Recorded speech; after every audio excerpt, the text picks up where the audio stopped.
سیدہ عائشہ رضی اللہ تعالیٰ عنہ فرماتی ہیں کہ ایک دن حضور کا دریا رحمت جوش میں تھا اور حضور نے فرمایا عائشہ جو مانگنا ہے مانگ لو۔ میں نے عرض کی یا رسول اللہ اگر آپ اجازت دیں تو میں اپنے باپ حضرت ابو بکر صدیق رضی اللہ تعالیٰ عنہ سے مشورہ نہ کر لوں کہ میں نے کیا مانگنا ہے؟ تو فرمایا کہ جاؤ مشورہ کر لو، مشورے کی اجازت بھی ہوگی۔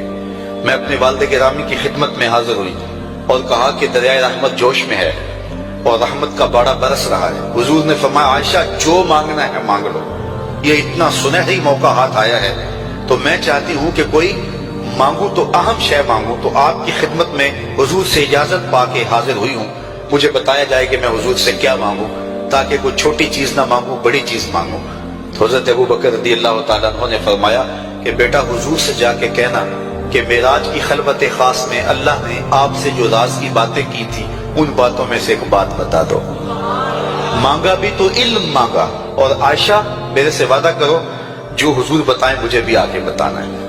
ام المومنین حاضر خدمت ہو گئی۔ حضور نے پوچھا عائشہ مشورہ ہو گیا؟ کہا جی حضور ہو گیا۔ کہا مانگو کیا مانگتی ہو؟ کہا حضور معراج کی خلوت خاص میں جب اللہ کے حضور حاضر ہوئے رب نے آپ سے راز کی باتیں کی تو ان باتوں میں سے ایک بات بتا دیں۔ حضور مسکرا پڑے، اس بات پہ مسکرائے ہوں گے میرے یار غار کا انتخاب کیسا ہے، یا اس بات پہ مسکرائے ہوں گے کہ راز کی بات بتا دوں تو راز راز نہ رہا، لیکن وعدہ کیا تھا۔ کہا عائشہ سنو، جب میں قرب خاص میں پہنچا تو میرے مالک نے مجھ سے راز کی جو باتیں کی ان میں سے ایک بات یہ تھی، محبوب تیری امت میں سے کوئی شخص کسی شخص کا ٹوٹا ہوا دل جوڑ دے تو میرے اوپر لازم ہے بغیر حساب کے جنت عطا کرو۔ ام المومنین بہت خوش ہوئی اور اپنے والد گرامی سیدنا ابو بکر صدیق رضی اللہ تعالیٰ عنہ کے پاس آئیں اور ساری کہانی سنائی۔ بہت خوش تھی، لیکن حضرت ابو بکر صدیق رضی اللہ تعالیٰ عنہ نے سنا تو رونے لگے۔ تو ام المومنین سیدہ عائشہ رضی اللہ تعالیٰ عنہ نے عرض کیا میرے والد گرامی یہ بات رونے والی تو نہیں ہے، ہم بسا اوقات کسی دکھی کے کام آ جاتے ہیں، کسی کا دکھڑا بیٹھ کے سن لیتے ہیں، کسی کی ڈھارس بنا دیتے ہیں، کسی کے کام آ جاتے ہیں، یہ تو بخشش کا بہانہ ہاتھ آ گیا اور آپ اس پہ رو رہے ہیں۔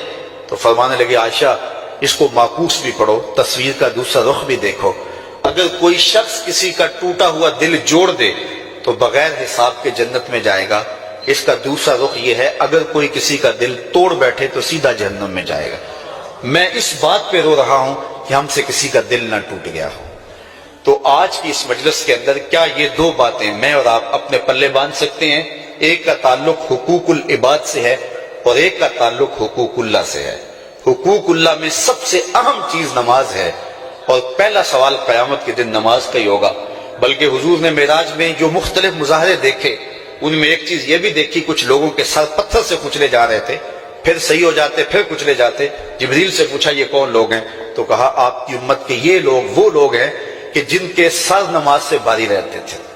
نماز کا کہو نہ بے نمازی کو، تو وہ پہلا بہانہ تو یہ لگائے گا کہ میرے کپڑے ٹھیک نہیں ہیں۔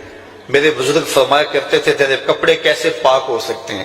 تو رب کے حضور جھکنا نہیں جانتا، آ اس کے حضور جھکنا سیکھ لے، وہ تیرا لباس بھی پاک کر دے گا، تیرا دل بھی پاک کر دے گا۔ تو دوسرا بہانہ یہ ہوتا ہے کہ ہفتے کو شروع کروں گا جی، پہلی تاریخ سے شروع کروں گا۔ یہ وہ بندہ کہہ رہا ہے، ہفتے کا وقت وہ دے رہا ہے جس کے پاس ایک لمحہ بھی اپنا نہیں ہے، جس کو یہ نہیں پتا کہ اٹھنے والا اگلا قدم کہاں ہوگا۔ وہ کہتا ہے انشاءاللہ ہفتے سے شروع کروں گا، فجر سے شروع کروں گا۔ میاں اللہ کے حضور بلاوا 5 وقت ہمیں آتا ہے، حی علی الصلاۃ حی علی الفلاح۔ کتنے بدبخت ہیں کہ جو پکار کے اٹھ کے اس کے حضور حاضر نہیں ہوتے۔ 5 گانا نماز شعار زندگی بنا لو، اور ہم یہ پکا عزم مصمم کر کے اٹھیں، اتنے زور سے ہم ارادہ کریں کہ شیطان بھاگ جائے، ہماری ہوا سے بھی بھاگ جائے۔ یہ تو اتنے پختہ ارادے کے ساتھ عزم کر کے جو ہے وہ آج ارادہ کر کے یہاں سے نکلے ہیں کہ وہ فجر کے وقت ہمیں بہکانے میں کامیاب نہ ہو، ادھر اذان پکارے ادھر ہم دوڑتے ہوئے اللہ کے گھر کی طرف پلٹ آئیں۔ ہم یہ عزم کریں کہ آج کے بعد نماز نہیں چھوڑیں گے۔ اللہ مجھے آپ کو 5 گانا نماز کی توفیق نصیب کرے، اور ہمیں توفیق نصیب کرے کہ ہم کسی کے دل شکستگی کا سامان نہ کریں۔ ٹوٹے ہوئے دل جوڑ سکیں تو ضرور جوڑیں، اور کسی کا دل توڑنے سے ہم گریز کریں اور اپنی زندگی کو ایک خوبصورت